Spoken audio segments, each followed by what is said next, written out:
नमस्कार, स्वागत है आपका मेरे चैनल पर। आज हम बात करते हैं संत सियाराम बाबा के बारे में। अगर आपको ये वीडियो अच्छी लगे तो चैनल को सब्सक्राइब कर लीजिए। संत सियाराम बाबा का आश्रम मध्य प्रदेश में खरगोन जिला मुख्यालय से 65 किलोमीटर दूर भटियान गांव में नर्मदा नदी के किनारे स्थित है। 11 दिसंबर को गई मोक्षदा एकादशी के दिन सुबह 6:30 बजे उनका स्वर्गवास हो गया।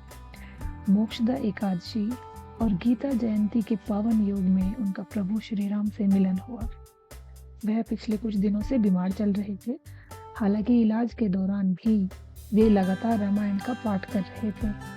हम सब इसी बात से अंदाजा लगा सकते हैं कि वह कितनी पावन आत्मा रहे होंगे।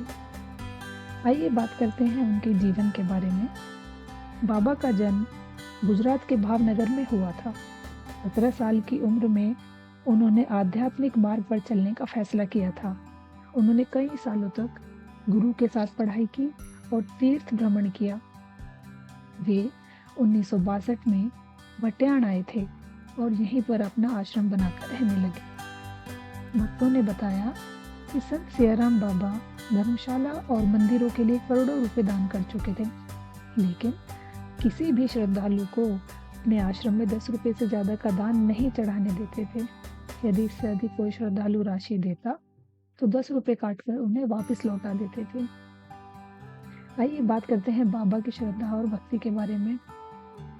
संत सियाराम बाबा हनुमान जी के परम भक्त थे। सियाराम बाबा अपनी दिनचर्या में लगातार रामायण व श्री रामचरितमानस का पाठ करते रहते थे। भक्तों के अनुसार वे 21 घंटे तक रामायण व रामचरितमानस का पाठ करते थे। 110 साल की आयु में उन्हें चश्मा भी नहीं लगा था। भक्तों के अनुसार उन्होंने सियाराम बाबा को हमेशा लंगोट में ही देखा है। सर्दी, गर्मी या बरसात वे लंगोट के अलावा कोई कपड़ा नहीं पहनते थे। ऐसी थी उनकी प्रभु श्री राम के लिए भक्ति।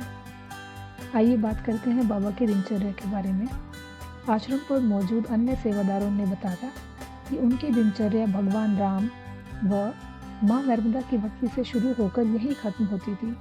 बाबा प्रतिदिन रामायण पाठ करते और आश्रम पर आने वाले श्रद्धालुओं को स्वयं के हाथों से बनी चाय प्रसादी के रूप में वितरित करते थे। बाबा के लिए गांव से 5-6 घरों से भोजन का टिफिन आता था, जिसे बाबा एक पात्र में मिलाकर लेते थे। खुद की जरूरत के अनुसार भोजन निकालकर बचा कुचा भोजन पशु पक्षियों में वितरित कर देते थे। क्या आपको पता है बाबा ने स्वयं मंदिरों में करोड़ों रुपए दान किए हैं?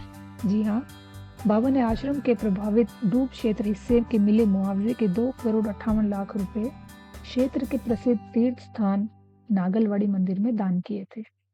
वहीं लगभग 20 लाख रुपए व चांदी का छत्र जाम घाट स्थित पार्वती माता मंदिर में दान किया। आश्रम से नर्मदा तक बनाया घाट भी सियाराम बाबा ने लगभग 1 करोड़ रुपए की लागत से बनवाया था। आइए बात करते हैं बाबा के बारे में कुछ विशेष बातों के बारे में। उनकी सटीक उम्र किसी को नहीं पता। कुछ लोग तो यहाँ तक कहते हैं कि बाबा की उम्र 130 साल है। हालांकि बाबा ने अपनी उम्र के बारे में कभी कोई जानकारी नहीं दी। बाबा ने भटान में एक पेड़ के नीचे मौन रहकर करीब 12 साल तक कठोर तपस्या की थी। जब उनकी साधना पूरी हुई तो उन्होंने सियाराम का उच्चारण किया, जिसके बाद से ही वे सियाराम बाबा के नाम से जाने जाते हैं।